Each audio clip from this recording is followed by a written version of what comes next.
Assalamualaikum warahmatullahi wabarakatuh.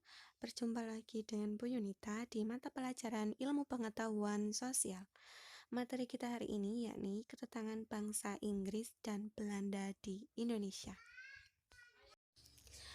Yang pertama yakni ekspedisi bangsa Inggris. Kedatangan bangsa Inggris ke Indonesia pada tahun 1579 dipimpin oleh Francis Drake dan Thomas Cavendish.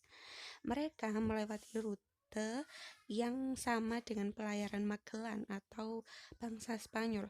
Mereka melewati Samudra Pasifik sampai di Filipina dan akhirnya menuju ke Ternate. Di Ternate mereka membeli rempah-rempah. Setelah membeli rempah-rempah, mereka kembali ke Inggris. Pada waktu di Inggris, Ratu Elizabeth mengetahui bahwa rempah-rempah yang dibawa oleh Magellan sangat bagus dan akhirnya Ratu Elizabeth menginginkan perluasan perdagangan yang EIC dan menyuruh EIC yang ada di India untuk mengurus perdagangan yang ada di Indonesia. EIC merupakan persekutuan dagang yang dimiliki oleh Inggris. EIC sendiri merupakan kepanjangan dari East Indian Company. Pada waktu Inggris di Indonesia, Inggris tidak terlalu membawa perubahan banyak atau mempengaruhi Indonesia karena EIC terdesak oleh Belanda dan membuat EIC atau Inggris keluar dari Indonesia. Selanjutnya, kedatangan bangsa Belanda di Jayakarta atau Jakarta. Bisa kalian lihat, ini merupakan rute pelayaran Belanda. Rute pelayaran Belanda sama dengan rute pelayaran yang dilakukan oleh Portugis. Pertama-tama, mereka dari Belanda lalu singgah ke Portugis, singgah di Tanjung Harapan, kemudian datanglah mereka atau tibalah mereka di Banten. Kedatangan Belanda di Jayakarta atau Jakarta.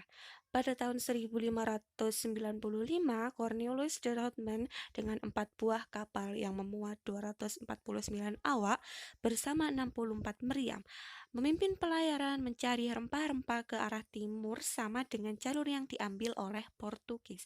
Kedatangan Houtman ke Indonesia disusul oleh ekspedisi-ekspedisi lainnya. Banyaknya perdagangan Belanda yang menimbulkan persaingan. Untuk mencegah hal tersebut, Belanda mendirikan Verenigd Post-Indisch Company atau biasa disebut VOC. Gubernur pertama VOC bernama Peter Booth. Ia mendirikan VOC di Ambon dan Maluku. Namun tidak lama kemudian pusat VOC dipindahkan ke Jayakarta atau Jakarta karena menurut mereka di Jakarta lebih strategis karena berada di tengah-tengah Indonesia.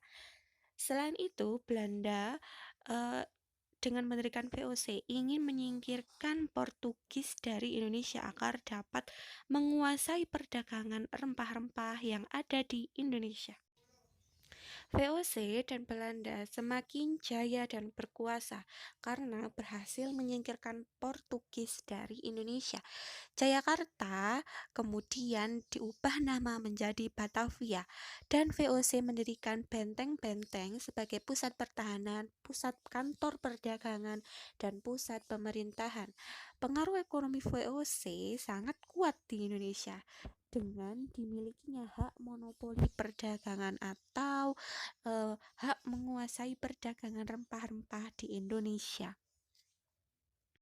Terima kasih anak-anak sudah mendengarkan materi hari ini tentang kedatangan bangsa Inggris dan Belanda di Indonesia. Semoga kalian tetap sehat. Sampai jumpa minggu depan. Saya akhiri. Wassalamualaikum warahmatullahi wabarakatuh.